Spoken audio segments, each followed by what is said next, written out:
ఒక్కసారి కొమ్మూరి గోల్డ్ కి కాల్ చేయండి. తాకట్లో ఉన్న మీ బంగారాన్ని విడిపించి మార్కెట్ ప్రైస్ కి వాళ్ళు కొనుక్కుని మిగతా డబ్బులు మీకు ఇచ్చేస్తారు. అందరికీ నమస్కారం, వెల్కమ్ టు అవర్ ఛానల్.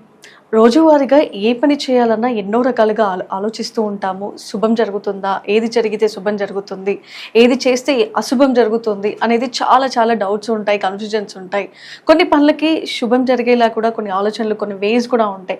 ఈ దారిలో వెళ్ళాలి, ఇలా చేస్తే ఇలా మంచి జరుగుతుంది అని. సో రోజువారీ చేసే పనుల్లో కూడా శుభం అశుభం లాంటివి కూడా చాలా ఉంటాయి. సో ఇలాంటి వాటి గురించి మనం మాట్లాడదాం ఇవాళ. సో మనతో పాటు ఉన్నారు కేఎస్ఆర్ గారు. గురుగారు నమస్తే. గురుగారు, ధనయోగం పొందాలంటే ఎలాంటి దీపారాధన చేసుకోవాలి? అంటే అసలు ధనయోగం పొందటం అనేది కానీ, వచ్చిన ధనం అనేది సక్రమంగా ఎప్పుడైనా సరే నిలబడటం అనేది, దీపారాధన అనేది మనం ఒక్కొక్క దేవుడికి ఒక్కొక్క రకమైన పద్ధతిలో మనం ఎక్కువగా చెప్పడం అనేది జరుగుతుంది. సో ప్రతి ఒక్కరికి ఒకే రకమైన దీపారాధన అనేది చెప్పలేము. కానీ అసలు దీపారాధన ఎలా చేయాలంటే, కొంతమంది ఏం చేస్తారంటే దేవుళ్ళకి నడిమజ్జిగా తీసుకొచ్చి ఆ దీపం కుందని పెడుతూ ఉంటారు. కానీ అది తప్పు. సో ఎప్పుడైనా సరే కుడివైపు కానీ ఎడంవైపు కానీ దీపం కుందులు ఉండటం అనేది శ్రేయస్కరం. అంతేకాదు దేవుడు చక్కగా చూడాలని, దేవుడికి కాంతి రావాలన్నట్టుగా కొంతమంది ఆడవాళ్ళు అవ్వచ్చు, కొంతమంది పురుషులు కావచ్చు, కరెక్ట్గా తీసుకొచ్చి నట్ట మధ్యన పెడుతూ ఉండటం అనేది కూడా జరుగుతుంది. కానీ అది కరెక్ట్ అయిన దీపారాధన కాదు. ఎప్పుడైనా సరే కుడి పక్క కానీ ఎడం పక్క కానీ ఒక మూలకి పెట్టడం అనేది అవసరం. తర్వాత ఇక ఎప్పుడైనా సరే స్త్రీ దేవతలు అంటే దుర్గాదేవి అవ్వచ్చు, లక్ష్మీదేవి కావచ్చు, సరస్వతి కావచ్చు, ఇలా స్త్రీ దేవతలుగా మీరు కొలిచే వాళ్ళు ఎవరైతే ఉంటారో వాళ్ళకి ఎడం వైపు దీపం పెట్టడం అనేది సముచితం. అంటే మనం ఏమంటున్నామంటే, ఒకవేళ 2 దీపాలు కాకుండా ఒకే దీపం కుందేసి దాంట్లోనే 2-3 వెత్తులు వెలిగించే వాళ్ళు కూడా ఉంటారు. అలా ఒకే దీపారాధన దీపం కుంది వాడే వాళ్ళు ఆడవాళ్ళ కోసం అయితే కనుక ఎడం వైపు పెట్టాలి దేవతల కోసం. అదే పురుషుల కోసం అయితే కుడివైపు దీపారాధన చేయాల్సి ఉంటుంది. తర్వాత ఎప్పుడైనా సరే వైష్ణవ సంబంధమైన పూజలు చేస్తున్నప్పుడు, అంటే వెంకటేశ్వర స్వామికో, రాముల వారికో, సీతాదేవికో, లక్ష్మీదేవికో, ఇలా వైష్ణవ ఆరాధన అనేది ఏదైతే ఉంటుందో వాళ్ళకి చేసేప్పుడు నేతి దీపం పెట్టడం అనేది శ్రేయస్కరం. అలా కాకుండా మీరు శైవుల కోసం అయితే కనుక, అంటే శివుడి కోసం, సుబ్రహ్మణ్యుడి కోసం, ఆంజనేయుడు ఇరుపక్షాలకి వచ్చేవాడు అయినప్పటికీ కూడా ఆంజనేయుడి కోసం, ఇలాంటి వాళ్ళ కోసం అయితే కనుక నువ్వుల నూనె ఉపయోగించడం అనేది శ్రేయస్కరం. అయితే కొంతమంది వేరుశనగ నూనె, ఆముదం, ఇలా కొన్ని ఆరాధనలు కూడా చేస్తూ ఉంటారు. కానీ ఇవి నిత్య పూజలకి ఉపయుక్తం కాదు.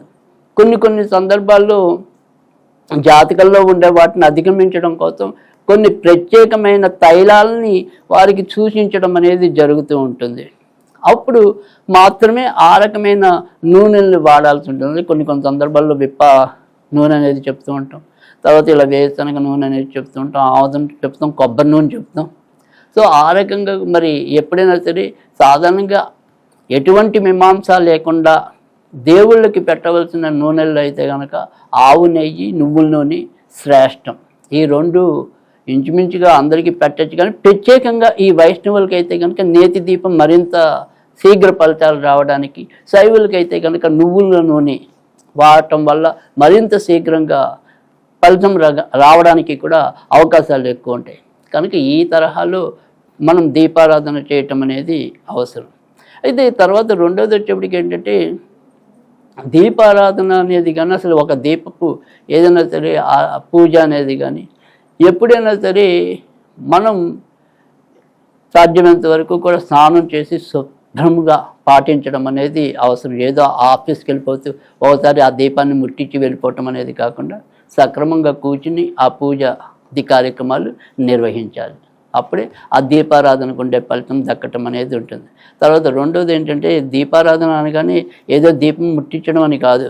నిజానికి మనం ఏంటంటే దీపం అగ్నిస్వరూపం కదా. ఈ అగ్ని అంటే కనుక కుమారస్వామి. మనం కుమారస్వామి తర్వాత వెంటనే వినాయకుడికి పూజ చేస్తాం.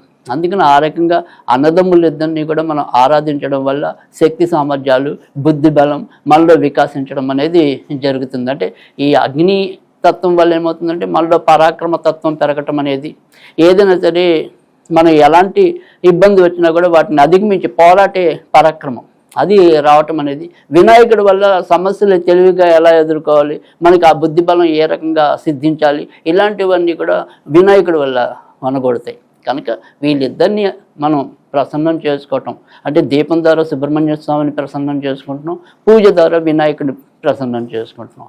కనుక ఈ రకమైన ఆరాధన దైవికంగా చాలా ముఖ్యం మనకి. సో చూసారు కదా రోజువారీగా చేసే శుభాలు అశుభాల గురించి. మంచి జరిగిన మంచి చేసే దాంట్లో కూడా ఎన్నో తీరులు ఉంటాయి. సో ఈరోజు రోజువారీగా చేసే పనుల్లో మంచి ఏది చెడు ఏది ఏ రోజు ఎలా చేయాలనేది చాలా చక్కగా చెప్పారు కేసీఆర్ గారు. మరో ఎపిసోడ్లో మళ్ళీ కలుసుకుందాం. అంతవరకు సెలవు.